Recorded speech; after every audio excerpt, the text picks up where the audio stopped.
This is the Wise Guy Radio Show, a podcast dedicated to educating and inspiring through conversations with today's top talents in the world of glass.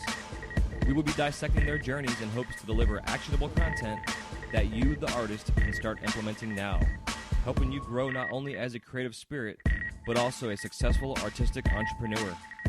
With a little organization, relationship building, and your artistic ability, you can obtain greatness. Climb aboard, whether an artist, retail owner, or enthusiast. We have a ton of fun in store for you. Welcome to the Wise Guy Radio Show. This episode of the Wise Guy Radio Show is sponsored by Wise Guy Media, a new company dedicated to showcasing the talents and offerings of their customers through podcasting, eye-catching graphics, logo, and customized web design. Established in 2015, Wise Guy Media is continuing to push the elements of web and logo design with outside-of-the-box ideas and up-to-date graphic-generating programs. Whether you want to launch your own podcast, need a website, or a new logo for your brand, they have all your needs covered to promote yourself and get your brand recognized in your industry. To see what they've been up to, check out their site, www.sonyermedia.com/wiseguy, for a sample of what they've been doing to help get this podcast off the ground. That's www.sonyermedia, SANYERMEDIA.com/wiseguy.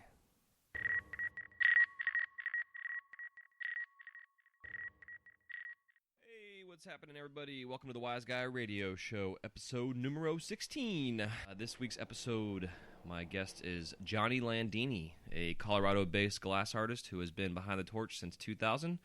And Johnny's got a fun story. He's got a cool style to his work. He's a family man. Kind of younger in the family sense. He's got some younger babies. Also, the interview took place on the day of Johnny's birthday. So for those of you out there that know Johnny Landini, he turned 45. And those that didn't know or don't know who he is but do now after listening to the show, you guys should reach out to him and wish him a happy belated birthday. And you can find Johnny on Instagram at IamGlassHappy, or on Facebook at Johnny Landini. And we're going to be putting up some pictures and stuff on the show notes page, and, so you guys can see what he's all about. And also, again, check out his Instagram page. You can get a better perspective of what it is that he's doing. He's got a fun, unique style. He has a tube that he makes that's an octopus, where the body of the octopus, the back of the head, is the mouthpiece of the tube, and it's all interconnected into the shape of the way he makes everything. And then his base is the bottoms of them. He does like a reef scene, which looks pretty gnarly.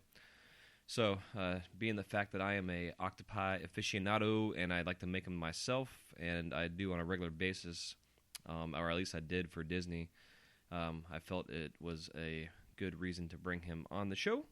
And so I did, and I hope you guys enjoy his conversation. I'm still debating on whether I'm going to turn this into a 2-day show or just blast it out as his full interview. Because he has an extensive interview. It's about an hour and a half long. And I'm still kind of figuring out, actually, if you guys want to give me some feedback on what you would prefer, because honestly, a lot of the times I do split these shows up because they are generally, the interviews are around an hour to an hour and a half long. And, I know how the human mind works, but I also know that a lot of y'all listen to this show while you're on the torch or while you're driving or what have you, or you're at the gym or going for a walk. And being the fact that it's an hour and a half show, instead of, it could be an hour and a half show. It'd be cool if you guys could give me some feedback to let me know if you would prefer me to do a full interview in one show, or if you like the idea of how I split them up. Because I kind of like the idea of splitting them up, because then it gives you something, to look forward to in the next episode, as you're teased, into the next one. Or if you look forward to having an entire interview in one full show. So it'd be awesome if you guys could feedback or give me feedback and let me know what you think. Either way, I'm cool, but again, it's whatever you guys want to do. Also, coming up this month, it seemed like everybody was available for interviews this month, including a lot of guys that I had initially booked earlier into the season of me getting the show started. So come here in the next week, I have a shitload of interviews coming up and ready to launch the days that they come out, instead of having like a last-minute rush and get these interviews all done. Yeah, so I'm super excited about the interviews coming up. I do have a lot of guests lined up, and I'll be teasing them as they come on. That way I don't jinx myself and jump to conclusions and just assume that they're coming on. But they have talked to me and said that they are definitely wanting to come on the show. It just happened that scheduling-wise, middle of July into 1st of August was better timing for everybody. I think a lot has to do with the trade shows and vacation and stuff, and being in summertime, it's kind of a somewhat, not slow season, but it does kind of slow down in some areas. So a lot of us take advantage of that time period and get the hell out of town for a little bit and unwind. I think those that are in the 30-day challenge, today is day 20. Thank you guys again for participating. It's been a fun experience, especially myself, because I also am, by doing this, I'm trying to practice what I preach. I shouldn't say try, because I really think I am practicing what I'm preaching. And even though myself, I haven't been able to every single day be here on the torch, or even just in general, I do still participate by starting my day off by making a pendant. And for those of you who have posted your pendants up on our Facebook page, thank you for that. And they're getting up on Etsy little by little as they come up. And anybody interested in purchasing these pendants, you can go to etsy.com/WiseGuyRadio, or I believe you can just go to the Etsy search shop and just put in Wise Guy Radio, and you'll find our page on there. If not, you can hit me up. I can send you the link. I think the link also is on our Facebook group page at facebook.com/WiseGuyRadio. So also, being this is coming into after the second quarter of the tax period, I'm going to be sitting down with my accountant here pretty soon to do my get prepped up for the third quarter for taxes. And when I do that, I'm going to be talking to her and doing a little interview on just some simple ways of doing some bookkeeping, and also the benefits of paying quarterly taxes compared to paying the end of the year full annual taxes. The main benefit is you're not penalized for not paying quarterly, but also the main huge benefit is the fact that you're not paying a one lump sum at the end of the year. You can pay your taxes in small snippets throughout the year every quarter. And also, if you overpay, because you'd have to do an estimate with the Schedule C, that at the end of the year, if you overpay your taxes, then you get a refund. So in the meantime, if you would like to be on the show, you can contact me at jmichaelglass76@gmail. That's jmichaelglass76@gmail.com. If you'd like to be on the show, or if you are interested in sponsoring the show as well. I have a couple companies I've been talking to about potential sponsorships that we're hoping to bring on the show for interviews and also for long-term sponsorships. Anything you could think of that we use in our industry or in the glass world in general, this outlet and this venue and this podcast is designed to help basically showcase what it is you're doing.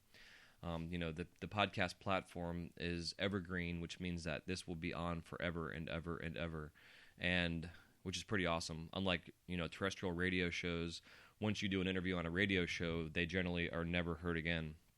Even though a lot of radio shows are starting to record them, and then they put them on the internet and they call it a podcast, and it's not a podcast. It's just a replay of their radio show. This is a always ongoing show that you can stop, start, replay, rewind, fast forward, whatever. So it's pretty cool. So again, take advantage, guys, because I am opening this up to you for free to come on. Unless you want to sponsor the show, it's a little different. But again, it's a free venue, free outlet, free format, free show. Just hit me up on email. Also, our wiseguyradio.com website is up. Yay! We are so freaking excited. It has taken us since January that Xavier, who's my partner, and myself, we have been sitting down and really working on this bad boy and getting all the details down. And the website is up. You can go to www.wiseguyradio.com. That's WYZGUYradio.com. And we don't have every single thing up yet that we want to put up there, but the website is up and live, and the podcasts are actually on there as well. So you can contact us through the website, or you can contact me through my email or Instagram. My Instagram is at jmichaelglass. My Twitter is at jmichaelglass. My Facebook is Jason Borgholzer, and as my last name is pretty crazy, that's why I've gone by the whole J. Michael deal. Happy melting, everybody. If you have any questions, please feel free to contact me. And again, I hope you all enjoy. My guest today began his career as a flame worker in 2000 after being introduced to the flame by his roommate. After a short stint in the field, he decided to hang up the torch and join the corporate field where he felt there was a bit more consistency. After 5 years of heartache, he realized that the true happiness was behind the torch, and with a fuck it, let's do this attitude, he hung up his suit and tie and jumped back on the torch and hasn't looked back since. It's an honor to introduce you to Johnny Landini. What's going on, dude? How are you doing? I'm doing great, Jay Michael. Thanks for having me, man. Yeah, brother. Thank you for coming on. And by the way, folks, today is his birthday, so it's pretty cool to get him on here on his birthday. So happy birthday, dude. All right. Yeah, thanks. It's great. Yeah, thanks. Man. 21 all over again, which Yep. I don't know if I ever want to be 21 again. So going over your intro, dude. So it started off early in 2000, kind of about the same time I started in 99. Yeah, I just ended up moving to Humboldt with some buddies of mine, and one of them happened to take up glass blowing, and I was going to college, and I mean, I instantly fell in love with it, as you have, and most people that do what we do. And my other brother Corey, we just all stood in the garage together and started doing it. And as you know, back then it wasn't like there's classes or like there wasn't a whole, like everybody was tight-lipped about how things were made and stuff. So you kind of had a couple of nice friends that showed us how to make some spoons and stuff. And after that, we were just like, how do they do that? How do they do that? And tried to figure it out on our own. Hell yeah. Just having a great time at it, Yeah, that's rad. What kind of torch did you start using? I started on a Carlisle. Somebody upgraded me to a Phantom, and then after about a year on that, I went back to Carlisle, and I've been on the same one ever since. Hell yeah. That's still going strong. It has one plugged hole, and it's been going since 2000. Hell yeah. Yeah, I've had mine going since about the same time. I guess the first year I used a little miner, and then I had a local shop actually that the owner of the shop wanted to blow glass in his shop, so he's like, hey, I'll take lessons from you and I'll buy a kit and blah blah blah. And then it got to be season for Christmas and he couldn't take lessons anymore, so he was like, hey, you want to trade pipes for this torch kit? I'm like, fuck yeah, dude. So $1,400 or whatever the hell it cost back then. Yeah, so I've had the same Carlisle since then. And I'm the same way. I've got a couple clogged ports and it's ready to go to the cleaners per se and get all nice and redone.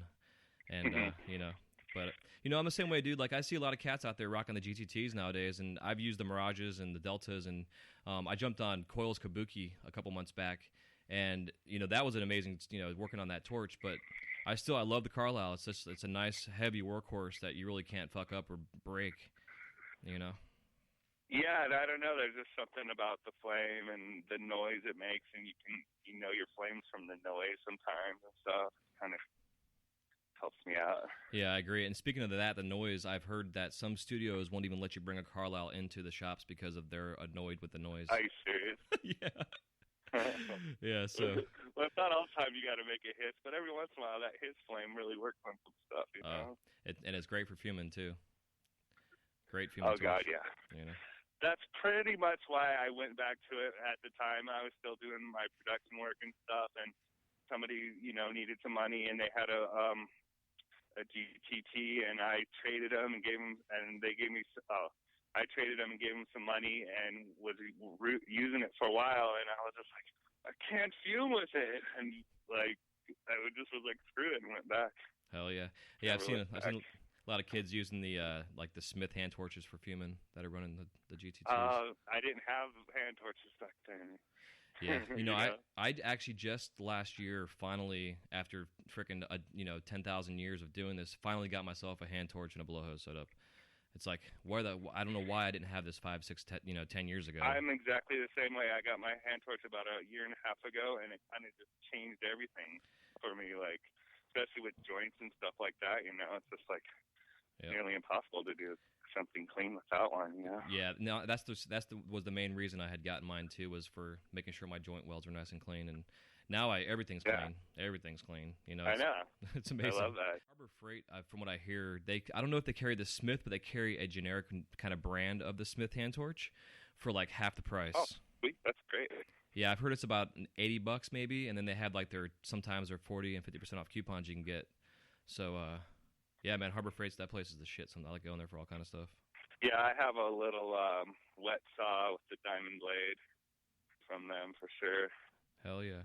Yeah, dude, it blows me away that they can sell what they sell, the quality of products, for the prices that they sell it for. I know. It's mind-blowing. So when you started doing your production early on, what kind of stuff were you doing? Just inside-out stuff, mostly. The old school style with stringers and cane, and lay it in. Open up the bubble and lay it in there, throw some fume in, and I did those for years. Heck yeah, that was kind of your main staple. Yeah, for sure. For the first few years, we were lucky enough to up in Humboldt, we knew a distributor that did the run, did the whole Cali run and stuff, and they'd come over once a week or once every 2 weeks and clean us out. If back then they're checking bowls and holes and stuff because we were pretty new at it, but it was pretty awesome. Yeah, man, that's able to make some money at it. Yeah, that's a huge opportunity because I know like a lot of. I mean, nowadays it's a little bit different, but back then, it wasn't always the easiest to get your work out there unless you sold to a distributor or like you're saying you had somebody local like that could do it for you. Because I know like I had sold for a couple of years I sold to some catalogs, but I had two different guys here locally in my town that sold because in Florida we're at the time. Back then, even though we still are, but it was mostly tourist-based stuff. So the stuff we sold, were spoons you could pick up at a store for $15, $20, and it was like that for years and years and years. So, I mean, there was back in the day, I was getting like $1.50 and $2 for these little fucking 2.5-inch, 3-inch disposable pipes, basically for those that would come in for the weekend. It was awesome to be able to have that distributor that would come over and buy our stuff. And, we all kind of just found our little pipe. Like, I had a little $12 inside-out spoon that they liked and did those for a while. And, before we used to go out and do little shows and stuff and go to, sell at music venues and stuff. But mostly it was just selling to them. And, it's crazy to think back now, like, all the time, like, all I wanted was have fun and travel around, and all I had to do was like blow glass and drive. I could have traveled around and sold it. Yeah, it's awesome. I didn't even think about it. I was just like, these guys are coming over. I'm just gonna sell it to them. Yeah, man. I always found too. It's like the idea of making more time and more money because you're behind the torch. To be able to pay somebody a percentage to sell your stuff for you in the long run is way worth it when it comes down to it. Yeah, there's a lot of business going on, that since I, took it on as my full-time job and kind of took it to the next level as a glass blower, it added a lot of time in for, I had to add in a lot of time for sales, like, social media sales and, talking with customers directly and stuff. It's crazy how much extra time even that kind of stuff is, Yeah, for sure. I know like I think it was probably maybe the second store I had ever gone into back when I was like just learning how to make bubblers, and this guy was a complete jackass. I'd heard ahead of time this guy was a jackass, and I go in there and literally I stood there for an hour while he took care of customers and blah, blah, blah. And then he gets to me, and he opened up my case of glass, and, it was probably like a $300 case. And he's like, I'll give you $100 for the entire case. And I was like, dude, are you kidding me? I mean, that was a complete turnoff, So I closed my case and walked out of there. But on the way out of that store, I happened to meet a guy who became my first distributor. It was kind of I guess I was supposed to be there kind of thing, But it was a huge turnoff at the same time. It was like, man, I can see why people don't like going out and selling shit. Yeah, nowadays I have a few shops here in Denver that I sell to, and then a couple others, a few other shops in different random parts of the country, and then but everybody's so nice and cool, and I just like, I love selling to the shops I have right now and stuff. Yeah, for sure. It's definitely a way different vibe than what it used to be. Even not too long ago, just even like five or so years ago, I was going into shops out in like Portland and stuff when I lived there, and I'd be like, yeah, these are cool. And I'd be like, yeah, whatever, these are 15 or whatever. And they'd be like, oh, I maybe could give you like 11 or 12. And then I'm like, well, I look in their case and I'm like, well, what about these down here? These look about the same. That would match my retail price. And he's like, oh, I got those for 8. And he's like selling for 25 and stuff. And I'm just like, oh, this sucks. Yeah, man. Yeah, I hear you. That's what's with the whole social media platform nowadays. It's really changed the landscape, and just I think in every genre of sales and overall, but especially in our industry. I look out there at other artists and stuff, and it's cool to see people that paint and draw and do other artwork that are able to use social media as their market. Yeah. And it's it's a beautiful thing. It's really, really, really cool. I love it. So, kind of backtrack, dude. So, how long did you do the glass before you decided to hang up the old torch for a while? I did it for a few years, probably 3 years, when I finished college. And then, I don't know, I just had a wild hair that told me I needed to wear a suit and go to work, So I went and got a job. I got a pretty crappy job, but anyway, I went and got a job wearing a suit, doing audio visual for a hotel, which is not a very fun or great job, but I thought, this is what I need to be doing.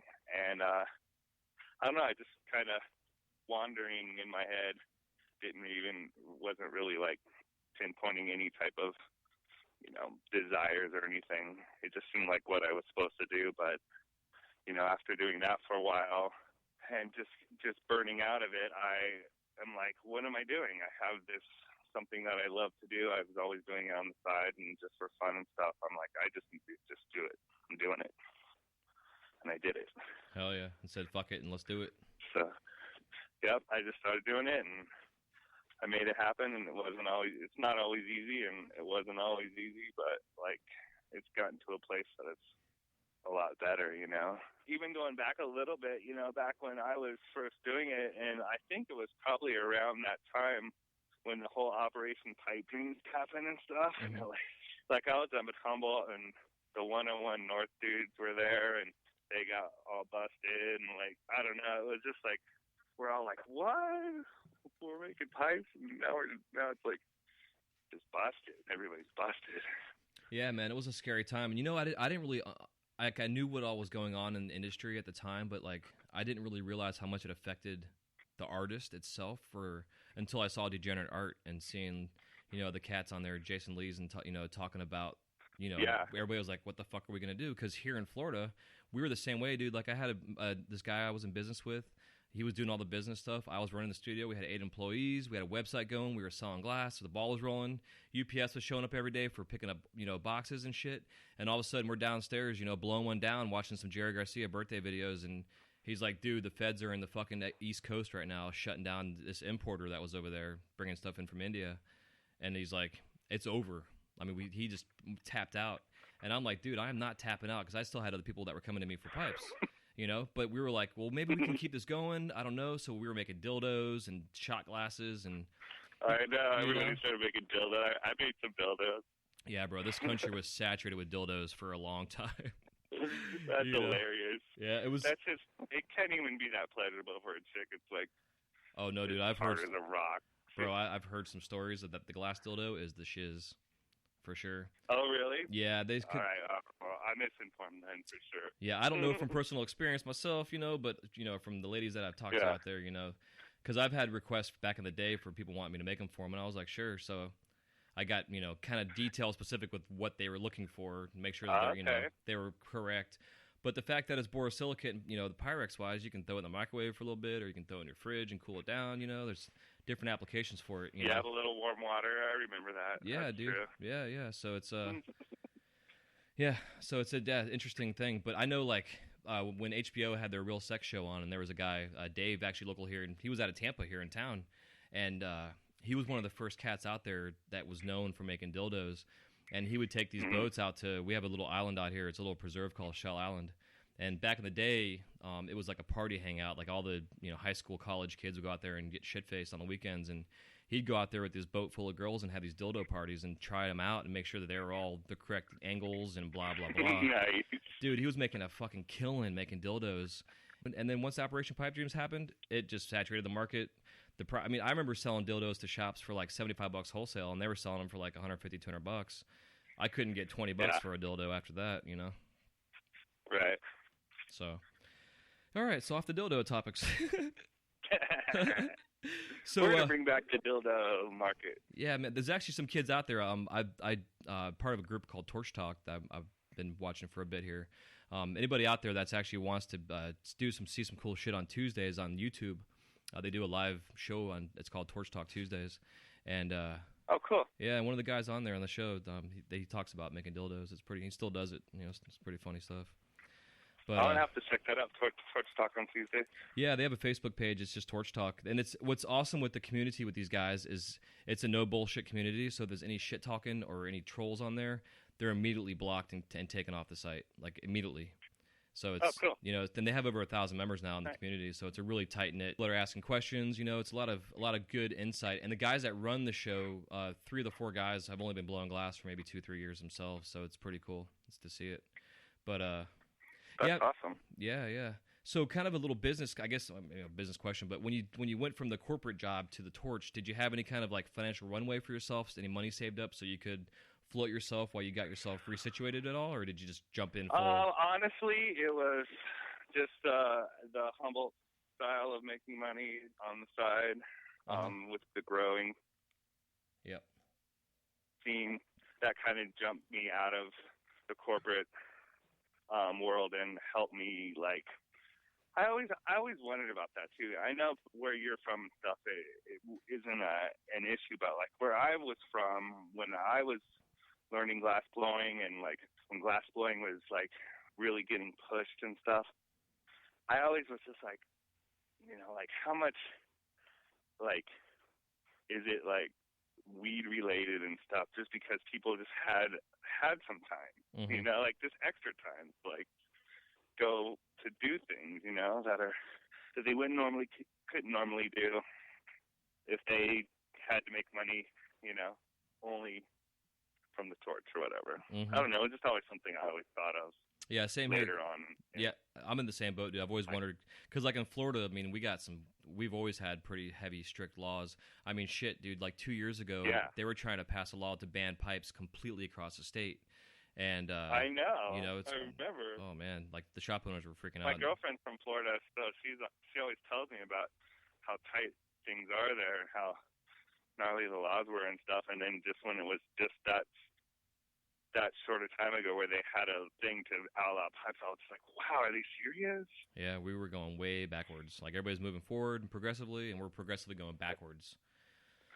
It's interesting, especially because like we voted for medical marijuana last year, I guess it was, and more people voted yes for it than they actually voted in general for the fucking mayor or for the governor, I should say.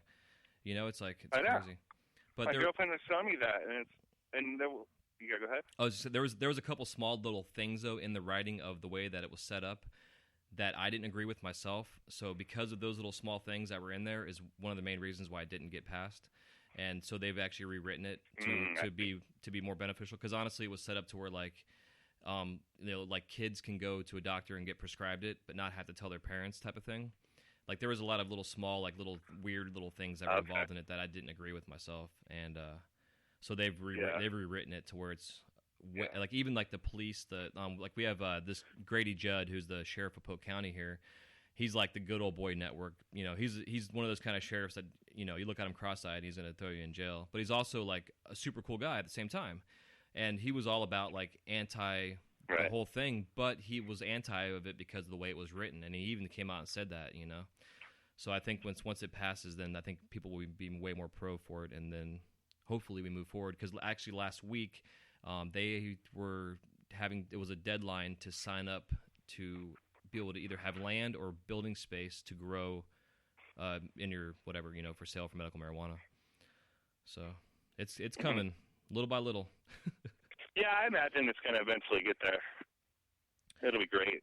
Oh man, I can't fucking wait, dude. I cannot wait. It's such a simple little thing, and you don't, when you don't live in it, you don't really think about it and stuff. But now that I've been living where it's like totally legal for 3 years, I'm just like, it's just like, I don't want to live anywhere where it's not legal anymore. It's just too nice.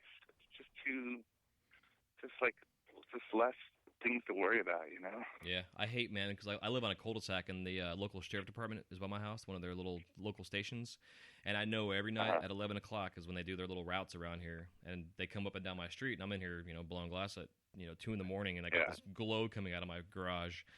So, but I've gotten to know the sheriffs also, so I don't know, they might be cool with me. But the helicopter flies over at night, dude. I'm like, oh my god, if they have their infrared on right now, my whole garage must be lighting up on that infrared radar thing.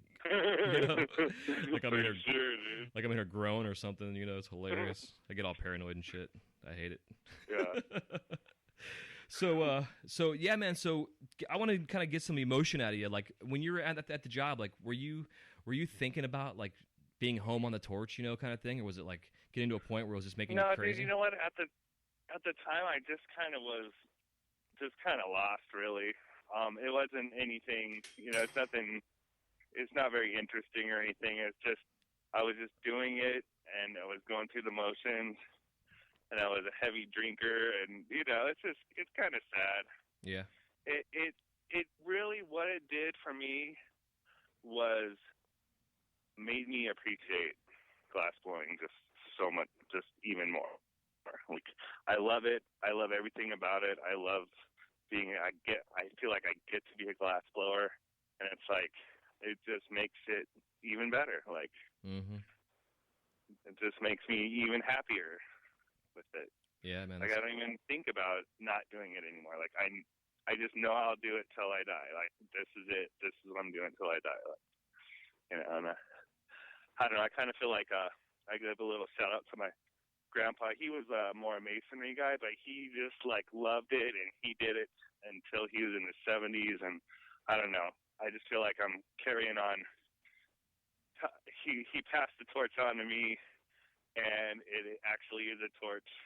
In my time in life, like for him, it was masonry. There was no glass blowing or a torch, but who knows if there was? He might have been in it, Like, yeah.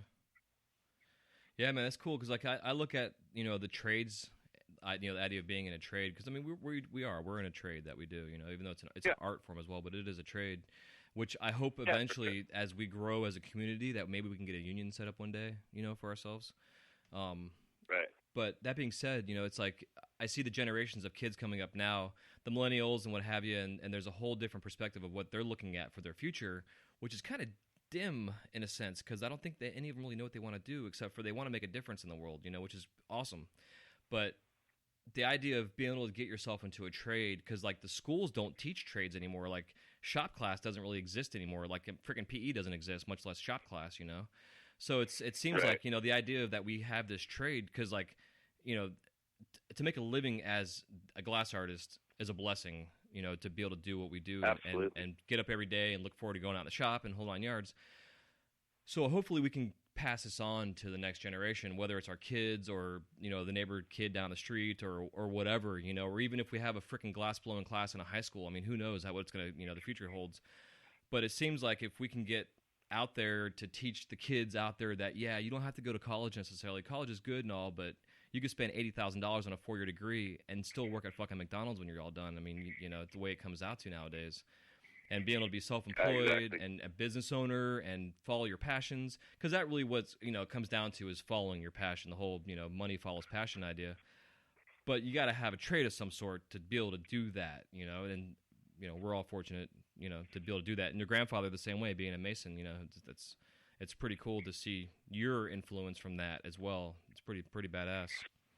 Yeah, and I did my time. I went to college and all that stuff, and I felt like I learned a lot, and I definitely grew as a person from college. But I actually learned my career in college, but it was when I wasn't in class. It was when I was at home, when I was actually learning what I was going to be doing. Mm-hmm. So it was all the same timing. It was just my class was in the garage with my buddies. Heck yeah. And it's still in my garage, and I don't know. I think it's just awesome that there's just so many outlets now for new things, new ideas, like being able to see glass blowing the way we can see it now. Like with classes or webinars or whatever. Like, it's just cool. It's fun. Yeah, it's just super fun. Yeah, it seemed like it took the technology to get to a point where it needed to get us now to be as open as we are about it, because like you're saying, when you started the same with me, it's like nobody wanted to say anything. Yeah. Now it's freaking wide open. Right. And it's still kind of, I still have mixed feelings sometimes about it because I still have that old mentality from when people were or weren't teaching me. Nobody wanted to tell you anything. And so it's part of me still every once in a while feels like that, but then I'm just like, it's just not like that anymore. I don't have to think like that, Yeah, I think though that's good to think that way though, man, because like I don't want these. I mean, it happens, but it's the idea of coming in and having an appreciation for it, and not just coming in and being like, oh, cool, I'm a cocky glass blower, or look what I'm doing, kind of thing. It's like having this being, gracious and, saying this is a blessing that you're showing me what you're showing me right now. Because, like I'm the same way, dude. Like people want me to show them how to do stuff sometimes. And I'm like, well, you can watch, but I'm not going to necessarily say anything to you, type of thing. But then at the same time, like I want to open my mouth and like tell them everything at one time. It's like, it's a struggle, but it's also why I'm doing this podcast. Cause like besides the glass art, my whole goal with this whole show is to help the artists, male and female, not only become better artists, but become better business people, better, fit-wise and health and spiritually and the whole 9 yards, It's because we have the opportunity doing what we do to live the lives we want to live. Whether it's, we don't have to be multimillionaires, but the fact that I can get up in the morning and go work out in my yard, play with my kids and my dog, and then take a shower and a nap, and then spend the next 8 hours out in the studio working my ass off, instead of having to go do a 9 to 5, even though I still do that with Disney here and there. But still, we all have this amazing opportunity to do what we do, and I don't like when people just like take complete advantage of it and don't have an appreciation for that. Yeah, no, I agree. I mean, one of the things that really pushed me forward to just take it on full force too was having kids, and like, just like this is the greatest thing ever to be able to do something that I just can't get enough of, and like being able to raise a family around it. I'm right here. It's like I get to be part of everything, and like I don't know. I don't feel like I'm missing out on anything with them and stuff. Yeah, so far, Yeah, it's awesome. Do you find like do you set yourself a schedule per se, like in terms of making sure that you have somewhat of a balance with your daily routines or whatever, or do you kind of just go? That's definitely the biggest. That's the biggest struggle, is just getting to be on the torch in a consistent manner. We still struggle with it. I have a 3.5-year-old and a 5-month-old, and it's starting to get into a little bit more routine that I can get. I like to have, a scheduled time to blow glass, because I feel like I'm more productive than when I'm like, okay, everybody's cool. Okay, I'm going to be out there for a couple hours. It's just not. It's a little more scattered. I like to be like, tomorrow by at 10, I'm on the torch till 4. Like try and get everybody dialed in for the day and stuff. Yeah, absolutely. I know myself. I'm trying like doing, because now that I'm home full time compared to when I was at Disney for the past 3 years, I'm in the same boat. Like I'm trying to get into a routine, because when I used to work for myself, I would do like 3 and 4 hour blocks at a time, to give myself a break as well. But it was nice to be able to, work 3 hours and then go take a nap or have lunch or, whatever. But now that I have a business, before I did this, I treated it like a business, but it was kind of like I'm this hippie out in my studio blowing glass, smoking pot and having fun, even though I had a family and stuff, then. But I didn't really take life seriously, much less, my family or my business, Where now that I'm, almost 40, I'm way different mentality. So now that I'm doing this, like I'm trying to really set a schedule. Like, I get up at 5:30, 6 o'clock in the morning if I can, and come turn my kiln on and spend that first hour of my day to myself before everybody else gets up, and then the kiln's getting hot, and then we can all do breakfast, take the kids to school, come home, and then I'm ready to work for the next, 6-7 hours. But it's like still trying to find, like, when my kids go to bed, instead of me just coming into the studio and getting back to work, I really need to have some time with my wife and then go to bed and be in bed by like 10 o'clock, kind of thing. But it's not that easy. Like, Yeah, I definitely have moved to morning guy, and then try to go to bed early. But it's hard sometimes too, because then I just want to like relax with my girl and watch a show or something, and then I don't know. But it's tough. It's definitely a tough to be self-motivated with balancing everything. It's just hard sometimes, but it's not like hard. To me, I always feel like I'm bitching when I complain about it a little or something, because it's like it's not hard compared to like some people's struggles and stuff. Like my struggle is, oh, do I take the kids for a walk or do I get on the torch early? Right. It's like it's like, you're just a fucking asshole for complaining about this shit sometimes. You know? Yeah, it's a shitty paradox that we're in sometimes. It's like, what the? Yeah, we can't complain about it, but we got to complain about it at the same time. Everybody's got to complain about something, I feel like. Yeah. It just makes us human, dude. It comes down to it. It's like you see these kids, it's like, well, should I smoke the OG or should I smoke the Northern Lights? Like, I don't know what to do. I'm confused. And then with the collectors, it's awesome. Should I use the Wise Guy, or should I use the Tony Landini, or should I use my Elbow Dino? I don't know what I want to smoke this out of right now. Yeah, man, I see kids nowadays on these videos, they'll have like 6 or 7 rigs all lined up, all hot, ready to go, and they're just going crazy. It's so hilarious. And I expensive. fucking love it with their little pads and stuff, and they got just the little section, and it's just so great. It's just like they're glass geeks. You know, it's like that's how I feel like I am. I just geek out on glass. I go to Glasscraft. What's this color? What's this color? Have you guys used it? Like, just like. It's just awesome. Yeah, it's cool, man, when you find people out there that collect the glass that appreciate it as much as those of us who make it. And if they anything, they appreciate it almost more than we do. Like when they have it. Yeah, I had a guy just yesterday, and we worked it out, but like he wanted to get a piece of mine, and I said, okay, sure, and I said, send me your email and I'll invoice you for a deposit or whatever. And he sent it like 9 a.m, and then I wasn't able to get back to him till like 3 p.m. And he was all pissed off at me. Dude, I sent that thing 7 hours ago and you didn't respond. And he got all mad at me and stuff. And I was like, whoa. He's like, you glass blowers, and I'm a collector, and I'm serious, and you guys are all flaky and all this stuff. And I was like, whoa. I like calmed him down, and I talked to him, and I was just able to be like, relax, dude. I was with my kids. I'm sorry. I want to make you appease and all this stuff. And it was just, he was just very like adamant and aggro, and he's a collector, and how dare I disrespect him and stuff. And I was like, I wasn't, I promise. And like, so I don't know. It was just like, he's definitely on an extreme end of it, but it was just like, he's passionate about it, man. Yeah, there's it's amazing.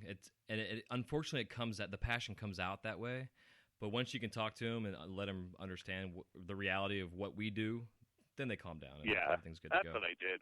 And he was like, dude, I'm sorry for being a dick. He's like, I had somebody that was repairing my piece, and they kept flaking on me. It took 3 months to get my piece back and all this stuff, and he was just venting on me. But it was just like, I was like, whoa. Too funny, dude. Hell yeah. Gotta love that shit, especially when it's like first thing in the morning, you wake up to it. Yeah. I know.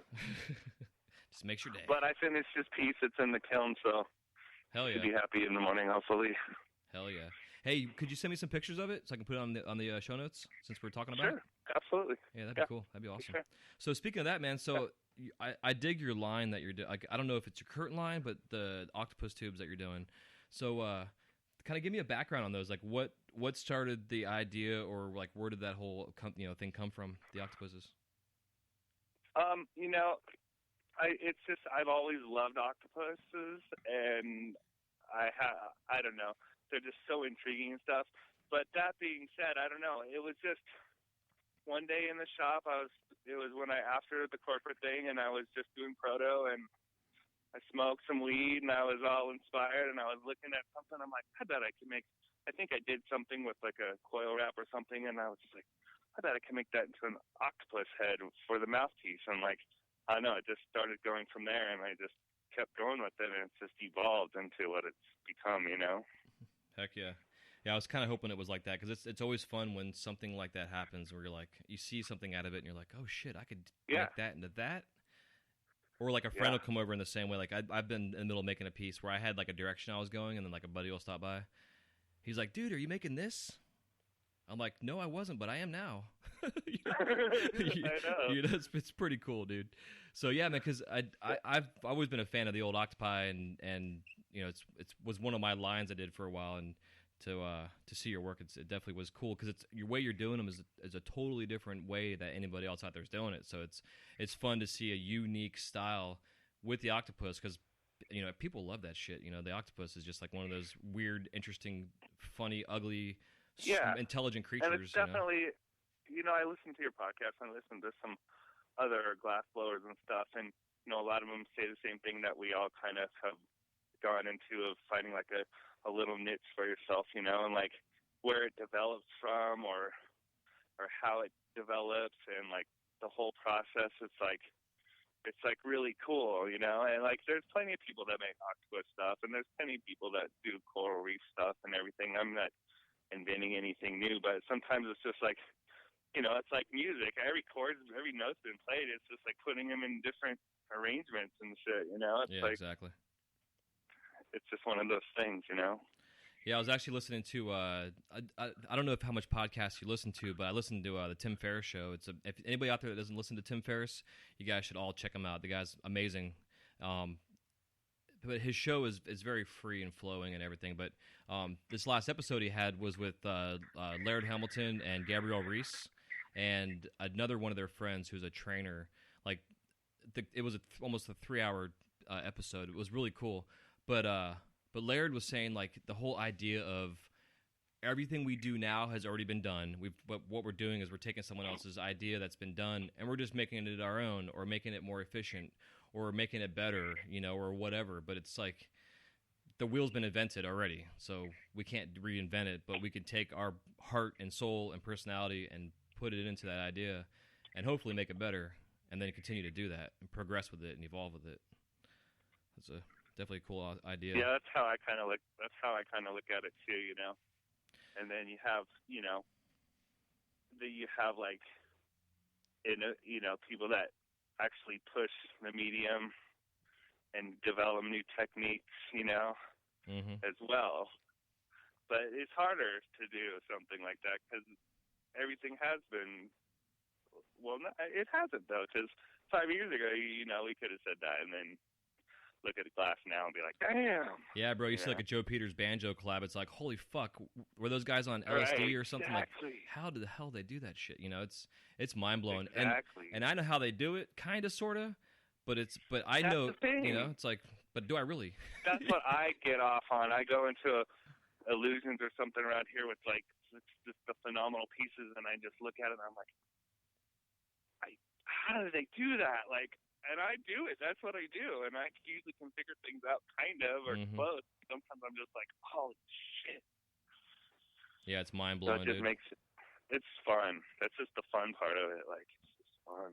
Yeah, that's why I like your style and your attitude too, dude, because like you appreciate not only what you do, but you appreciate the glass. Like you love going out and seeing this shit, out there on the shelves. I love it too. It's like the art that's being created nowadays, like I was saying, like, you see like a Joe Peters banjo elbow collab or some shit. It's like, yeah, I just want to take it in the backyard and have sex with it or something, I know. It's just like, I don't know. It's amazing. And it makes it like never get old to me, Yeah, definitely. There's always something fresh and new being done. It's and I don't badass. know. I think the appreciation for it as well, to be able to do it for a living, has made it, for me personally, even when I'm doing my production line and stuff, every piece I love, I like it. Like I like making it. Like every little octopus chillum, or even just like a little inside out spoon or something. Like I like making it. I'm never like, oh. Sometimes when it's real hot out, I'm a little, oh. Yeah. But that's about it, And Yeah. You're in Florida, so you can't be bitching about heat, like whatever, dude. Yeah, bro. My legs are sweating right now, actually, as we talk. So it's brutal. We've actually had some nice tropical rain come in this past couple of days, so it's like this is my favorite kind of weather we have here.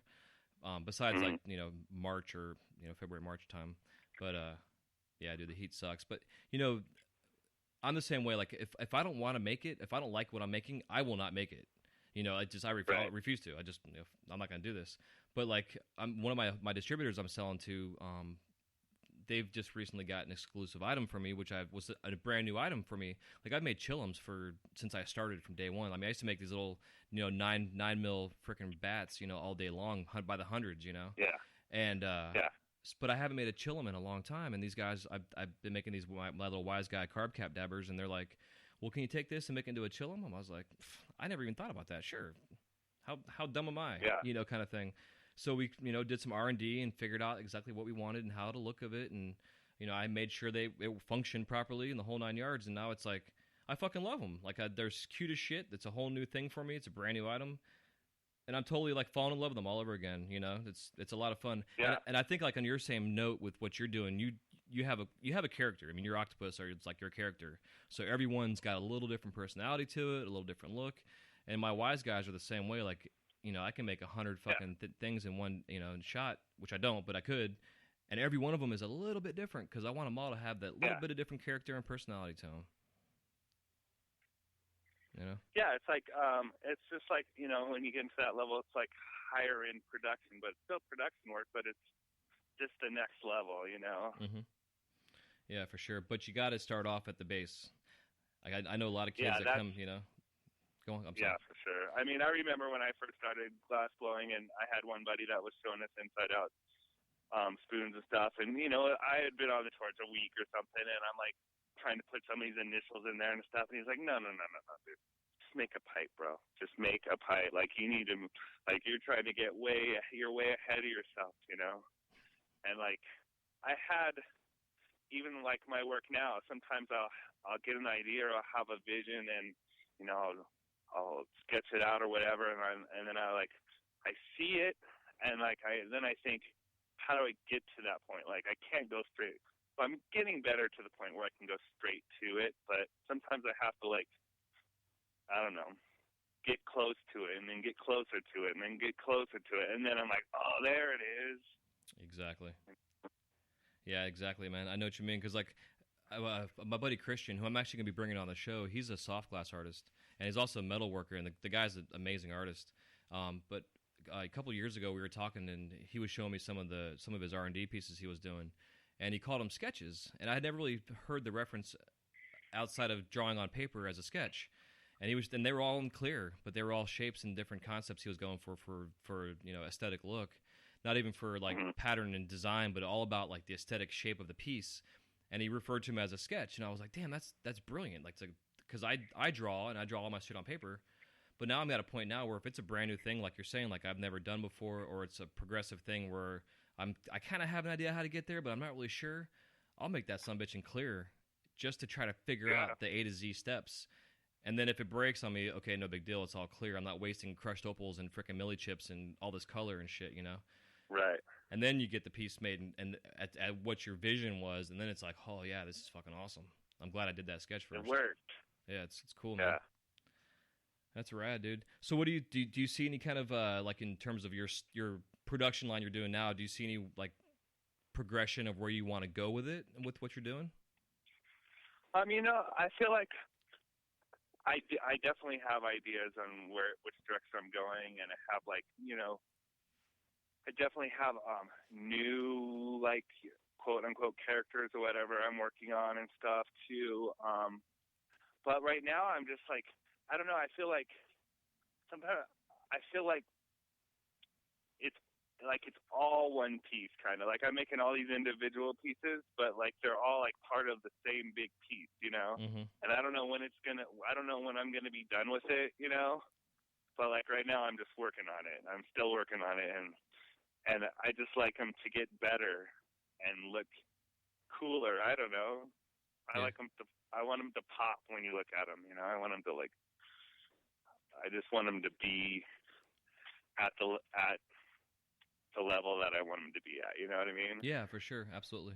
Yeah, my wise guys are the same way. Like I look back at like some of the first ones I was doing, and they were cute and fun, but like I was having issues with cracking and stuff, and like the eyes are all white, so I shouldn't say all of them, but when I started, I was using just like a solid white for the eyes, and because of the COE is a little bit different, and I also at the time didn't have a hand torch, so it wasn't very clean, and then the color being a little different on the COE, so I was having all these cracking issues, and then I took one of the first, literally the first class I ever took as a class was with Steve Sizelove Quill, taught a class here in Florida, here in Tallahassee. And for one, it was amazing to go and see these guys work. But watching Steve Seislove pull down color and mix color up, like I've always mixed color, but I never really thought about mixing color the way he mixed color. And once I saw that, I was like, shit, I got to start doing this for the eyes. Like, if I can just thin down the white just enough to where it's got enough clear to make the COE enough to where it works. Like, all these things I never really thought about, that by taking that class, it opened my eyes to a whole different realm of opportunity and cleanliness to my glass. So now my eyes are a little bit more transparent. They're not quite as opaque as they used to be. And I have, like, 98% success rate now, where before it was maybe like a 60% success rate, you know? So now I don't mind going full board and doing a bubble trap body or throwing crushed opals in there or doing a solid dichroic, you know, whatever, because I'm not too worried about the piece cracking on me now. Yeah, that's awesome. Yeah, I mean, I'm still, and that's the other thing I love about it too. Is it's just that you're constantly learning and you're never going to be done. Like, I'll never be done learning. Yeah, exactly. You know? Yeah, I agree. That makes it awesome. Like, it's awesome like that. Yeah, man, because I love to learn. I mean, like, I've gone to college, but like when I first got into college, my dad was pushing for me to be a doctor, and like, you know, and I've always wanted to get into the medical field, so I started college in pre-med, and instead of studying my anatomy classes, I was drawing in my classes, so I ended up dropping out until I really knew what I wanted to do, which was to be an artist. So I just went and took art classes, you know, just because I wanted that background and that education, and it was working towards a degree either way, but still. And that was even before I was blowing glass. And then once I got into the glass, I was like, man, like you're saying, it was like every day I was learning something new.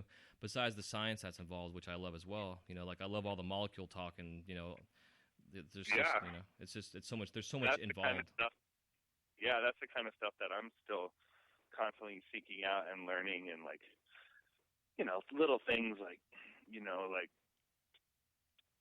how long to kiln things for and certain colors, and like there's so much information out there now that you can like strike these colors that before I was never striking because I didn't know what I was doing, you know? Yeah, exactly. Like trying to, like, I've been using a lot of amber purple for it lately, and amber purple. You know, I love using amber purple rod. Like I can get that shit to strike all day long, but now I got into more of the Fritz, and it's a kick in the nuts sometimes because I'll get a piece out of the kiln and it still looks like a silver strike, or it looks like, you know, there's no purple whatsoever because of the haze that I created on there. And now our Carlisles, the Carlisles are a little rough on striking colors. Like they'll reduce colors a little bit too much sometimes. But that being said, it's still, like you're saying, like learning how to make this work with the vision that I have and how to make the color come out. But it reminds me, I'm bringing Nate on from Profound Glass to talk about opals and stuff here pretty soon.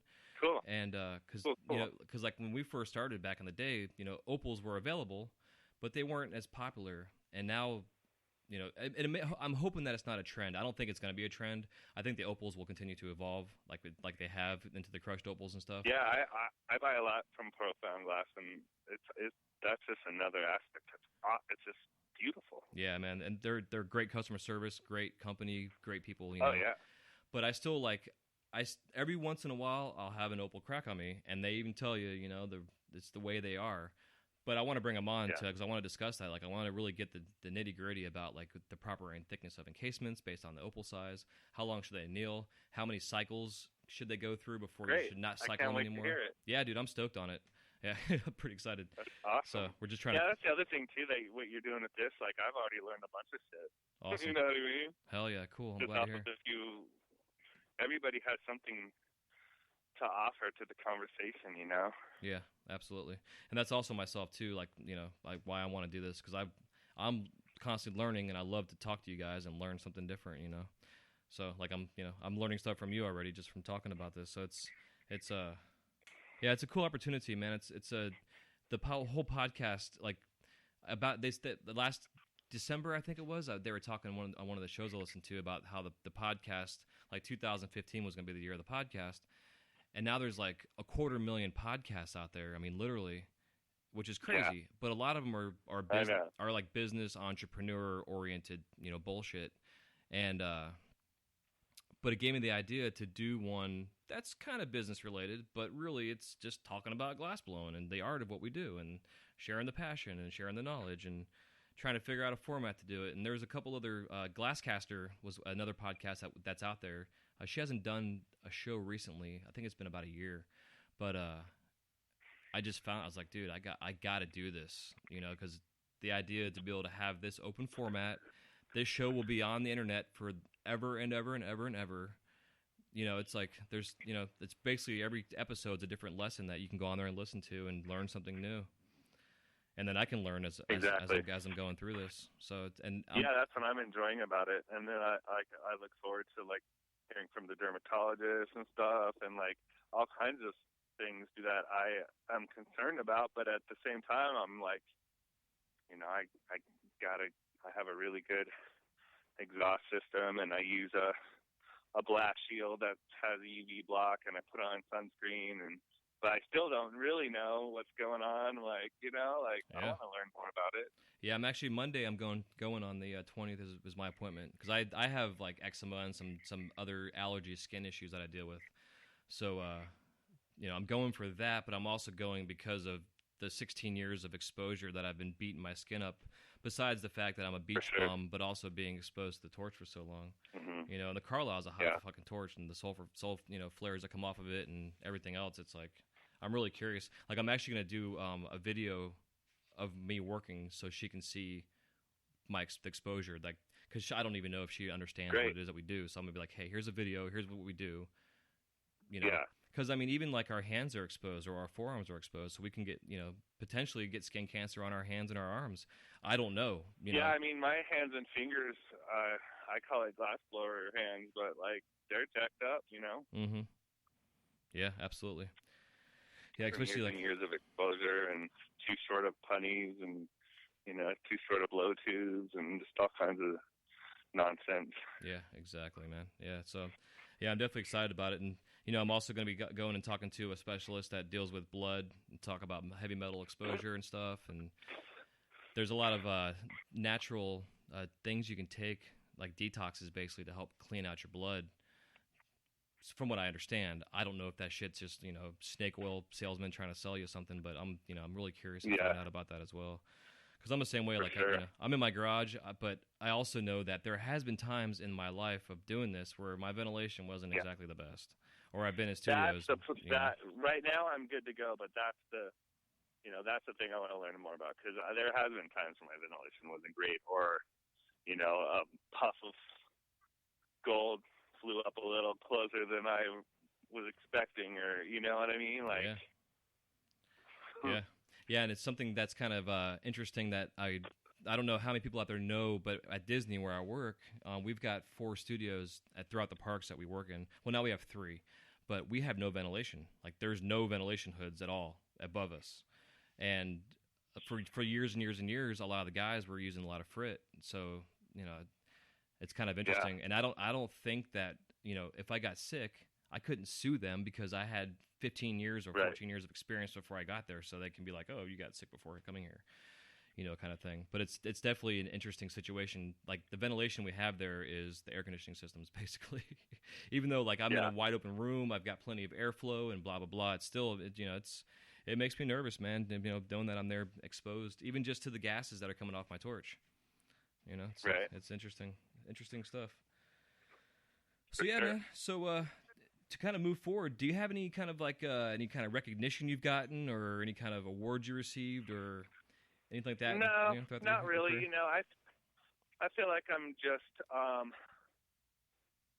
plugging along. You know, I feel like the, you know, quote unquote recognition or whatever, it's just from customers, you know, and my shops that I sell to, and, you know, the customers I sell, that I make them custom pieces or something, just hearing their feedback. And you know, we were talking earlier, and you were saying how your buddy came in and said, you're like, oh, here's a carb cap, and they're like, oh, could you make it a chill, and you turn it this way, and you're like, oh, I didn't even think about that. Like, I've gotten so many of those from customers. I know some people don't like doing custom orders and stuff, but I really like it for those kind of reasons, because like, I have a big imagination, and I feel like I'm constantly coming up with new things and stuff, but when you have a couple other people in the mix, or somebody that's like, can you do this? I'm like, well, I don't think I can't do it. Let's try it, you know? Like, exactly. I don't know. Yeah, man, I agree. Cool. Yeah, I'm in the same boat. Like, you know, going back to the whole Disney thing, for probably the first 2 years there, I mean, I think my first year alone, I did like 20 grand in custom work. Like we do like our production line that we all have, but when I was over in Epcot, sitting in the Mexican Pavilion, it's a small store, and people were sent to me because none of our other artists at Disney do custom work. Like they just do their own thing and they go home. And I love doing custom shit. And I've only had to give one person a refund because I first told them yes. They came back to get their piece. What they wanted was an alpaca. All right. So I go online and look at pictures of this fucking alpaca, and I've always wanted to own them. I've always wanted to have an alpaca farm, but I just couldn't get the goddamn thing figured out. It just drove me nuts. So I just gave up. I'm like, I'm gonna give this guy his money back. That's what it came down to. Yeah. But with my glass itself, like I do a lot of character work, and I wouldn't necessarily do the character work if I wasn't requested by my customers out there asking me to do it. Which is kind of silly. Like I think I'm like, damn, why don't I just go ahead and just make that anyways? But it's like you're saying, like I've got a crazy imagination, but my imagination is really geared towards what it is that I'm working on at the current moment, not something outside of that, So it's always fun when someone else comes in. But that also brings me to coming up in October, which I was hoping to actually launch here with the podcast. We have the Build Your Own Wise Guy site that we're going to be doing, and I have a generic already version out there of it right now. But basically, the idea is that, yourself included, an artist can become a member of our site and have a template created of a piece that they do that is more or less their bread and butter type of piece. But it's something that they can do as it can be customized, right? Like my Wise Guys have a basic format foundation, and you can add different color wings and brows or whatever. So like your octopus could be the same way. And so a customer can go onto the website, choose your template, pick what colors they want. They can pick where they want to have it done. And then when they go to the checkout, they will then pick what store they will pick it up from, because I want to include the smoke shops in this. I don't want it to necessarily be a direct to the customer sale. So we're looking at bringing on affiliate smoke shops to be members of this stuff, so that way the customer that goes on there orders it can go pick it up from their local shop, and that way it's a win-win situation. That's a cool idea. For everybody. But it also takes out the bullshit of, because sometimes with custom work it can be a little difficult, because now with the customer becoming educated even more so than they've ever been. Like they know these colors, they know what they're looking for. I know. So it's yeah, it's a blessing and a curse, but like it's like it's not that bad of a curse. But yeah, you get somebody. I have had plenty of customers that get very, very precise in what they'd like to see on their piece. And you're like, I like to do a little bit more open, like, oh, you want, like, give me a couple of colors and a basic size or something, and then I'll make you something, Yeah, exactly. But sometimes people are like, I want 3 opals, I want a sphere and a cube, and I want to, they get super precise. So it can be a little bit, a little bit of, it just adds a little bit more work to it, but it's not everybody. It's just, and it's still a cool thing. It's just some people are, I want, everybody keeps wanting Illuminati right now. It's like, I want this with Illuminati and blah, blah, blah. So it's like,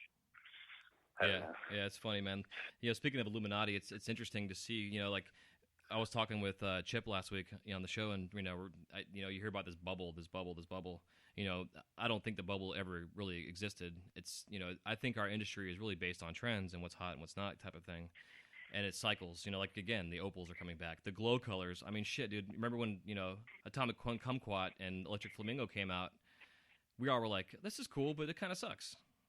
And now it's like, everybody wants this shit, And then Illuminati came out, and that's, I remember back in the day when we were getting uranium glass out of Texas from this guy, and it was crazy how much this shit would glow. It was like going back to the old Vaseline glass back from like the Depression era when they were using it in soft glass. And so it's cool to see it cycle back, but now I'm kind of curious, like, is this glow glass going to evolve, or is it going to just fizzle out and then the next trend's going to start, like Lemon Drop, dude. Like when Lemon Drop came out, that shit was so hot, and then it's $100 a fucking pound, and you couldn't I was find listening it. to that podcast that you had with that guy, and he was talking about slime and stuff too, and it's definitely it's interesting to see the trends and how they ebb and flow, and especially with social media and what's going on, and then from customers too that request things, So it's like, like they know before I know. Exactly. Yeah, they know different new colors before I do, and I'm at Glasscraft every day. Like not every day, but you know what I mean. Yeah, totally. I get people requesting colors. I'm like, can you send me a picture, please? Oh yeah, I don't know what absolutely. you're talking about. I need a link to the website so that I can tell you if I can use it or not, if I can even get it. It's pretty good stuff. But I'm looking forward to, because I know there was a company, I think they're still around, GL33, where they were doing glow in the dark and also black light reactive, and it depended on which one you used. They had a different color spectrum to it, and they were around for a bit with that, and it was pretty good stuff, but it was still a little tricky to use. Where like I used this Illuminati recently, and it was a little stiff, but it was like butter too at the same time. It was like, man, this stuff's really nice. I'm not really fighting it, and when I pulled out the kiln the next day and turned my black light on, I was like, holy shit, this stuff is awesome. Yeah. It's pretty cool. It's fun. Yeah, for sure. Fun. I just need to get a black light room and have my posters back up on the walls that I've got stored away somewhere, or something. Get the hookah out and the cloth blankets and my tapestries and. Who knows? This trend might bring back black light posters because people are gonna have the black lights in there. Hell yeah. In their dab section of their house. Yeah, well, especially now with like the portable. Like my brother, he was. We did a pennant show recently, and he's been doing glass now for around 4 years, and he's blowing me away with what he's doing. I'm really proud to see he's actually competing in champs. He got accepted into the champ games this year for the new guys coming in. I'm pretty stoked for him. And cool. But yeah, man. But we did this pennant show, and he had this little portable black light, and people would come up and look at the bench, and he's like, check this shit out, and he'd like hit his pennant with the freaking black light, and the thing just glowing on the bench, But it was a great sales technique on his part, because sometimes he'll do an eye that glows or the whole thing glows or whatever. But I think it's cool to see the trends come back and then they evolve and they get better, and it leads to the next thing. It's this constant evolution of what we're doing. So I definitely will continue to cheer it on because it just makes everything more apt. Because, dude, when we started, bro, I had fucking cobalt, amber purple, jade green, which fucking sucked. It cracked on everything that I used. Yep, it cracked all the time inside out. And then maybe like butterscotch and ruby, which got real livery. And then there was like the gun metal or whatever, the little small glass pieces. And then there was like white dwarf that was being made for a while, and that was really it. Yep. And then like the blue moons came out, and as the green exotics, and like as the colors started to evolve, it was like, wow, this is cool. Yeah, that's another thing that's really cool about the industry is just like color companies and like people putting tubes together, and I don't know, it's awesome. Yeah, I've always been jealous by the Moretti and soft glass workers that they've had this huge palette of color for 300 years. I mean, literally, forever and ever and ever. And now they're figuring out how to make it in Boro. So it's definitely, it is badass. I love it. Yeah, it's like, that's what I love about it too. It's like, it's a new trade, it's a new market and stuff, but it's also hundreds of years old, like the core of it, Yeah. Yeah, that's why I think the guys that are doing the Millie work now, like I love the fact that the Millie is where it is right now. Like seeing like Jason Lee, Jason Lee's been this bad. I mean, I've looked up his work forever and ever, and then to see him getting into the Millie work now and then incorporating that into his work, it's like it's inspiring as shit to see it. Because this like we're saying this stuff's been around for hundreds of years. It's amazing. Yeah, it's really absolutely amazing. So to talk a little business with you, I'm just kind of curious, in terms of yourself financially wise, do you have any, like, what do you do for bookkeeping and, or do you have an accountant? Yeah, I mean, I could be better, but I kind of use PayPal as my main source of direct sales, and then it kind of keeps track of everything for me because I invoice through it, and I have my yearly totals at the end of the year, how much I brought in and everything. So I kind of do it kind of half-assed, but still kind of like I have a PayPal MasterCard and I have a business PayPal account, and I use, the MasterCard to do all my business transactions, so everything's just all in one place. So at the end of the year, it's easy to go in and pull out,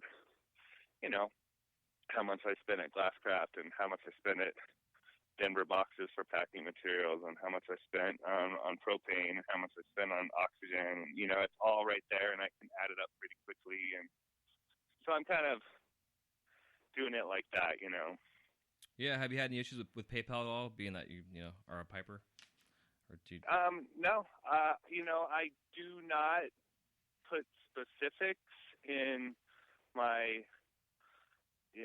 description lines in my invoicing. I don't know if it matters or not. I just heard somebody one time say something about it, so I never put like, you know, mini tube or recycler or anything like that. I just always put like rust and blue octo piece, you know? Exactly. I do the same thing with my owls. I just say like blue and green owl custom. Yeah. Same thing, yeah, because I have heard that with PayPal, that if they know you're selling pipes through them, that they're going to freeze your accounts and take all your money, and, you know, nightmare type shit I've heard. Yeah. So.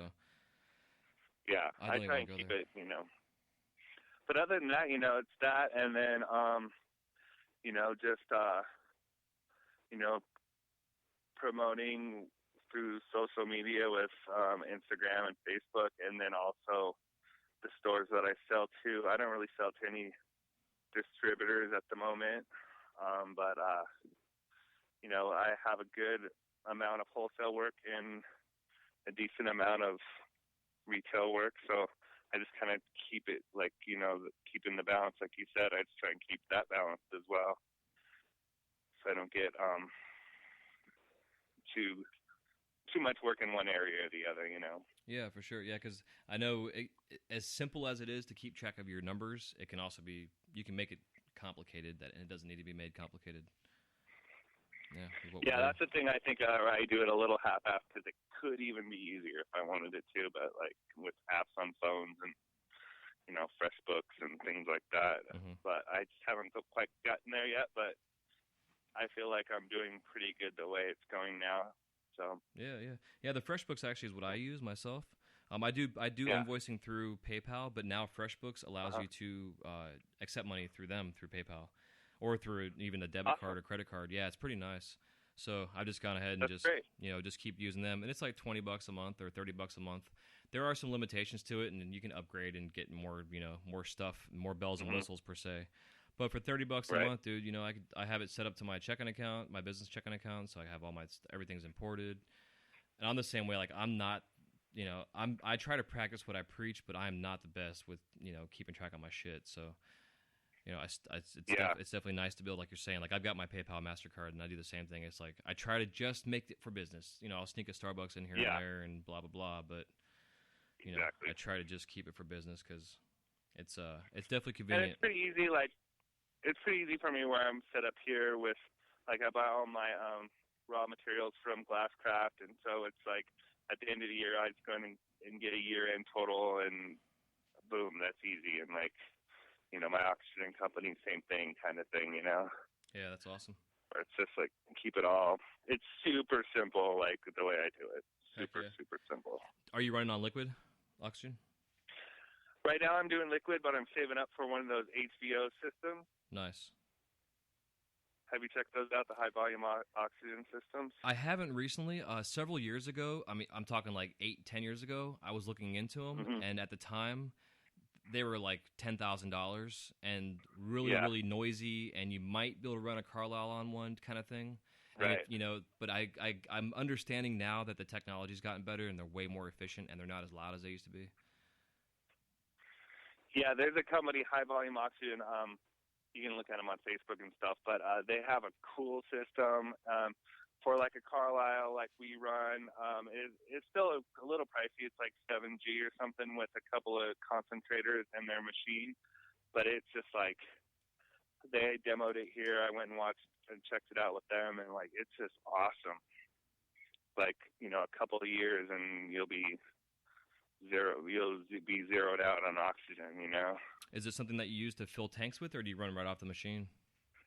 It's like they have like their brain and is hooked up to a tank, and then for like a Carlisle you could run like 2 concentrators, and it pressurizes it up to like 100 pounds, and then they have a new system that goes up to 150 pounds. Okay. And so basically it just fills up your tank, and then when you're using it, it turns on and starts filling and keeps filling it while you're working, and, you know, depending on your torch, you'll just kind of like fluctuate in there. Your tank will just fluctuate as you're working. If you're raging hard, you could get a little lower, but then at night you go to bed and it fills it back up to 98, and it seems pretty awesome, Yeah, it sounds like I need to call those guys tomorrow. They'd be fun to bring on the show to talk about that product. Yeah, it's something that I've been looking at for the past year, and I've been saving up for one just because, nowadays. Oh yeah, dude. Yeah, because I'm paying like $100. I'm going to be doing this for a long, long time, and like I can get into something like that, and I picked their brain about like what could break on it and how much is upkeep on it and all this stuff, and they're talking 20 years and stuff before replacements of certain things, and so I'm like, hell yeah. Seems like a pretty good way to go. Yeah, dude, that's a huge investment. I gotta call those guys tomorrow. Not to buy one right away, but to talk about them, because that sounds, I've got buddies that fill their own tanks, type of thing. They can fill 2K tanks in I think a day and a half. I think is what it comes down to. And but after like 6 fills or something shit like that, I think it was actually 9 fills. It paid for itself. The machine did, type of thing, Right. So it's is that pretty high pressure? Yeah, from what I understand, like it takes 2 of the compressors to fill up 1 tank, type of thing, to keep because of the amount of pressure you got to put into them. But like my buddy JR Turtle Glass, he's out in Oregon now. He was the first person that actually introduced me to it, and him and his wife now, I think they got married. They were traveling for a while in their RV, and he had it in the back of his RV. And I guess the actual RV that he bought from somebody, the guy I guess was a motocrosser, so they had the back of the RV set up for motocross for carrying their bikes around. So he just converted it into his portable studio, more or less, type of thing. That's sweet. It was a small little setup, but it was perfect, and he was able to keep 2 tanks full all the time. And that's on my bucket list for sure. Yeah, dude, an RV set up. Yeah, that'd be fucking cool as shit. Like I've even thought about the whole food truck concept of getting a food truck and being like a portable glass blower. Yeah. Oh God, yeah. Type of thing. And I daydream about this shit all the time. Yeah, me too. Hell yeah, dude. Too much fun. Yeah, dude. So I think it is time for us to get into the lightning round. Oh shit. And so number 1 question: if you could work with any living glass artist that you haven't worked with before, who is it and why? Well, I haven't really got to work with anybody, so there's so many. But like right now, some of my favorite artists are I really like Ryan Higgins' Down Neck thing he's got going on, and I really like hickory glass, like his tree, his whole tree and wood look. Yeah, it's cool. And there's this guy RJ Glass that does like killer like toucans and like all these killer birds and stuff. I don't know, those 3 right now, like just in my recent surveying of glass and stuff, that's really just like I really enjoyed their work, and so probably one of those guys. Heck yeah, cool. I'll say Down Neck. I'll say Ryan Higgins stuff. That would be awesome. Yeah, he's definitely got a whole unique look to his work. Like it's. Yeah, I love it. It's like I love the way his shit pops. It pops. That's when I was saying I want my shit to pop. Like his shit pops. Yeah, for sure. It's interesting. That whole organic kind of creature, surrealistic, thing going on. Yeah. It's pretty gnarly. Yeah. I agree. So, if you could describe the sound of glass cracking in 1 word, what is it? I guess shatter. You have any kind of emotional response? I don't know, like it's like teeth grinding, that feeling, or Yeah. Nails on a chalkboard. Hell yeah. I don't know. I was in buying some color the other day, and I dropped a piece of color, and I stopped it from hitting the ground with my foot, and like a guy that worked there was walking by. He's like, "That's a glass blower move right there. Not very many people can catch it with their foot like that." Like that and hacky sack. Yeah, bro. I've played hacky sack with some hot pipes before, so I know what that's all about. I know. I've done hot shit and caught them. Stops them from breaking. Hell yeah. So what's your top 5 favorite colors? My top 5 favorite colors right now are butterscotch, rust, blue moon, slime, and ivory right now. Cool. Do you watch TV, listen to a radio, or do you do both? I listen exclusively. I listen to podcasts, and I listen to Howard Stern show, and then just music sometimes. So besides this podcast, do you have any other ones that you recommend out there? I'm into, there's one called Love and Radio. There's Radio Lab, which is like an NPR show, which is really interesting stuff. This one, and I listen to Mark Maron for sure. I got to listen to his Obama interview still. I heard it was pretty awesome. Yeah, it's great. It's really great. And the one after the Obama interview is really great too. Heck yeah. And I have the Abe Cannon show on my podcast list. Okay, nice. Well, a couple I would recommend, man, to check out. Tim Ferriss, for sure.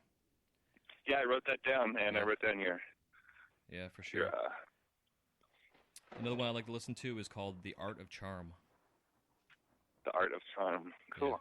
Yeah, it's, you were talking about the year of the podcast and stuff, and I was just like, that's just another thing that's just so great about our job. And there's like all this awesome entertainment. Yeah, I agree, dude. It's not only entertainment; it's also education. Like, I can't tell you how much shit I have learned in the past 3 years. Because like my drive to Disney is an hour and a half one way, so like I got this 3-hour round trip drive, and I was doing it sometimes 7 days in a row. And so I mean, literally, my schooling was on the road. It was like mobile university. And I'd listen to Dave Ramsey, and there's another one I listened to called Entrepreneur on Fire. John Lee Dumas, John Lee Dumas is like. He is the one that was the catalyst that got this show started, but he is he's like the number one guy out there. I mean, this guy, dude, he's bringing in like $500,000 a fucking month right now in revenue, and his podcast has been on for almost 3 years now. I think tomorrow is actually what was his name again? John Lee Dumas. The show's called Entrepreneur on Fire. Entrepreneur on Fire. I'll write that one down too. Yeah, I think he gets like 3 million unique downloads a month, like some shit. Like it's ridiculous. But it's a 7-day-a-week show, and it's a very simple format that he has. He usually asks the same questions, but every episode's a different entrepreneur, and you get to hear their struggles, their wins, the whole 9 yards. Oh, that sounds great. Yeah, it's really awesome. Yeah, it's really cool. And like I said, I think tomorrow is number 1,000, which is crazy. But as far as I'm aware, he's the only 7-day-a-week podcast out there right now. Like, there's some 5-day weeks, and like mine's a 3-day-a-week, but I think he's the only 7-day-a-week show right now. Cool. And it's short; it's like 30 minutes long, maybe 40 tops. Yeah. So yeah, pretty cool shit. Yeah, no, I love that aspect of it. Is pretty great, Yeah, it is. It's awesome. I love it. So to move forward here, what is the worst injury you've ever had blown glass? I guess it's just cuts and burns. Knock on wood, I haven't had anything major, so cool. Just the simple, probably just a slice or two, Yeah. The end of something. Good. Stick your hand in the wrong spot. Yeah, pick up a hot punty or something. Yeah. Something gets flipped around the wrong way or something. Yeah, a bad habit that I have, which is also a good habit, and anybody listening to this, I don't recommend doing this, but I also recommend doing this at the same time, is I do not polish my ends of my punties because I know that sharp end is not hot. Right. And I've always done it. My my blowpipes, I do polish them bad boys because a couple times I've cut my lips, but like, my hands have little tiny micro scratches on them from the punties, and it's just, I would rather deal with the stinging, itchy hands when I wash dishes than having to deal with burns and what have you. For sure. But when I have friends, it's crazy how. Go ahead. Oh, I was gonna say, when I have friends come over to the studio, I polish them. I make sure that everything's polished. Yeah. Yeah, I mean, it's one of those things that's, as you learn and you go about it, and learn it, you learn to, like, always face everything there, seems pretty simple, but it's still every once in a while something gets flipped around the wrong way and you go pick it up. You're like, ah. Yeah, dude. I think like 2 weeks into doing glass work, when I was doing beads back in the day, I had that same issue where I was like, I just put my punty down and the hot end's like hanging off the bench, and I go to grab it, and my hand's like stuck to the fucking thing because it was so hot, you know. Yeah. So definitely, that was one of those lessons that I definitely learned. Sucks. Yeah. Yeah, I've been lucky with keeping glasses on and stuff, and like I've had pieces of glass hit my, like crack or break or something hit my glasses and stuff. So, I've definitely had some close calls with some bigger injuries. But heck yeah, yeah. I know. I know back in the day of doing wrapping rakes, if my my point wasn't hot enough for the glass to stick to it, and I go to heat it up, and like all the rake wraps pop off, and I've had them stick to my lips and my face. I mean, shit. Yeah. That sucks. That's probably, you know what? Now that I think about it, the lip is probably the worst injury. Like putting your mouth to something like a blow tube that you polish and you're working, and then you stick you're not thinking, and you burn the shit out of your lip. Yeah, and that was like 2 minutes after smoking a bowl too, right? Absolutely. That's every time I do it. It's 90% of shop injuries are probably from just smoking a bowl. Yeah, exactly. So, yeah, that's why we call them safety breaks. You got to go take a break and then wait a little bit, and then you get back to it. Yeah. Not while you're working. Me and my one buddy always joke, she's a glass blower too, and we're talking and stuff. He's like, sometimes you just get too stoned. You just gotta go quick. You don't have long. You gotta fire the torch up and start doing something quick. Otherwise, you're gonna get stuck somewhere. Exactly, in front of the TV or on your couch. Yeah, it could be a whole array of things, but you gotta get quick. Exactly. Too funny. So, if you could give your beginning glass blowing self any advice, what would it be? It would just be take your time, take your time, and like, the one thing that I learned the most is it just takes practice. You gotta keep doing it and never stop. And the more time you can put to it, the better you'll be. Heck yeah. I'm sure every glass blower knows this, but because a lot of times that's the one thing that most people notice that try glass blowing is it looks easy because people have been doing it a long time. It makes it look easy, but it's that easy. Mm-hmm. It's a lot of practice, and watching people. I've taken some hot shop classes and stuff, and those guys make rolling those big blow tubes and stuff so easy, and shaping and everything is just so fluid. And then you get on there and you're like, what the? You're just like. Yeah, dude. I've done the same thing. I took some soft glass classes, furnace work wise, and I recommend it to anybody out there that is a glass artist to go do a weekend hot shop class. There is so much that you will learn in that class. All that offhand shit. I mean, it's. Like when the last class I just took actually recently was about a month and a half ago was Joe Peters and Peter Muller, and both those cats have that background, especially Peter Muller, and watching them work and besides the fact that these guys have been working together for a long time, but watching them work together, but watching their tools that they used, a lot of their tools were all stuff they used in the hot shop. And like I recently, know, dude. I got this pair of tweezers that they had. Like I saw the tweezers on their bench that they were both using.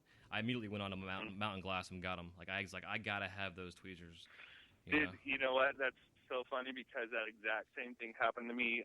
Probably about 6 months ago, I went to a free demo over at Glasscraft, and there's a guy there that he was both hot. I don't remember his name. He worked in the hot shop a lot too, and he had the little tweezers, and then. I forget the guy's name that makes the joint tools, but he has a mini pair of jacks, and I never had those on my bench before, and now I use them just constantly. I'm using the mini jack constantly, Yeah, I've got to get a pair myself. Yeah, totally. Like I've always seen people take tweezers and make tweezers into small jacks, but like actually having a pair of real jacks that are made for what we do, it's huge. Yeah, and that's the other thing too, just like how we were talking about. We just got hand torches and stuff, but like tools and how many tools I have now compared to when I first started, and the fact that it is like after I took the hot shop classes, I realized when I have my, my blow tube on my rollers and I'm spinning it in the flame, it's just a shrunken down mini version of those guys on their big rollers in the glory hole. It's like exactly. Same fucking shit. Yep, exactly. It's cool. And then it makes a whole new perspective on it all. You're like, when you're looking at it and just the whole approach. Yeah, for sure. I think too, going in and getting a gather, just to experience that. Yeah. It's for sure. It's just an experience you got to do. I loved it. I haven't done it in a while. It's been a couple years, but I got to get myself back in the studio and do it. Yeah, me too. It's been a couple years for myself, but it's fun. It's really fun. Hell yeah. So, all right, man. Well, here's the last question for the lightning round for you. It's kind of a fun one here. If you were stranded on an island that had a glass studio on it and only supplied your gases and kiln, what 5 items would you bring? Okay, so is there glass there too? Nothing, dude. You got your oxygen, propane, and a kiln. Okay. And you can only bring one specific thing per whatever. You can't just bring like a case of this and whatever. You got to be able to bring in like. Yeah. I would need. I guess it would just be clear rod, fume, silver or gold, and paddle. Hey, is there a torch there too? Nope. Nope, a torch. I mean, I feel like I could enjoy glass blowing with like what Snodgrass started with or whatever. Just clear, some fume, a paddle, a torch, and a blow and a I would say probably jacks now because I can make stuff. Yep.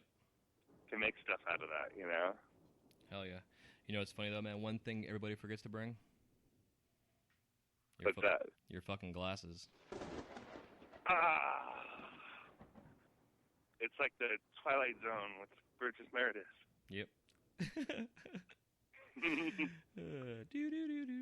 Well, that wraps up the lightning round there. And if you have any short parting piece of advice you can give a newbie, and also if you can give us any information on how we can find you out there in cyberspace. I just want to say thanks for having me on, and I really enjoy the podcast, and I'm looking forward to many future broadcasts from you, and I'm learning a lot already, and I just want to say thank you for that. Yeah, man, you're welcome. And thank you. I'm looking forward to more. For newbies, it's just, if you feel it, it's just practice. You got to do it. You got to just keep doing it. I mean, that whole 10,000 hours thing for glass blowing, I think it's more like 30,000 hours. Yeah, something pretty much. Or 10,000 hours per technique. Yeah, exactly. And then Johnny Landini, glass blowing on the Facebook and on the Instagram. It's under I Am Glass Happy right now, and thanks a lot. Yeah, I really appreciate it. Do you have a website out there? I don't right now.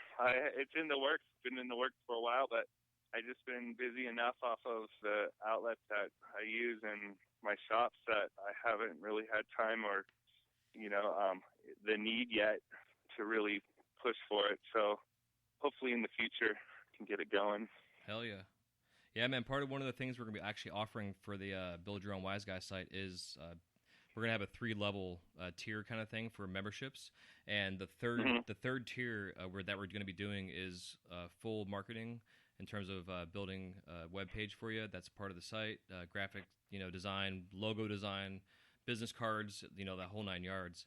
So that's great. So once we get once we get it rolling, dude, I'm actually going to be doing a commercial starting next week. I'm going to be doing a weekly spot for starting to promote the site, and we're shooting for October. So any of you glass artists out there that are interested, including yourself, dude, definitely we want to bring you guys on board because we're looking at starting a new kind of concept in social media and social marketing in a community form through this site. It's not just a website where I'm making money on it, but I want to actually create a new type of platform out there. For people to come on board and join it and including bringing the smoke shops on board, because without the smoke shops, we really wouldn't be where we're at. They've helped pave the path. I'm not sure where it's going to be in 10 years or 20 years from now, but for the time being, it's where it's at. And yeah, man, we're super excited about it, dude. But again, brother, happy fucking birthday, dude. I'm super stoked. Thanks, man. I really appreciate it. Yeah, happy to have you on here, man. Especially, like I said, it's on your birthday, so definitely yeah. I feel privileged to have you on here on your birthday. Appreciate you taking some time out of your day. No problem, man. Thank you. Thanks again. Hope everybody enjoyed, and we will talk to you soon. Take care.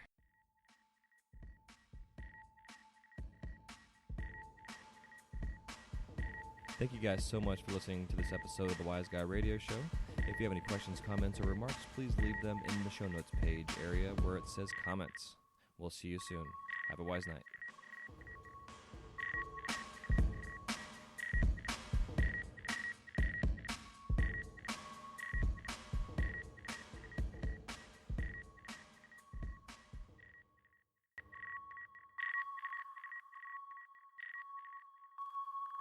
You're listening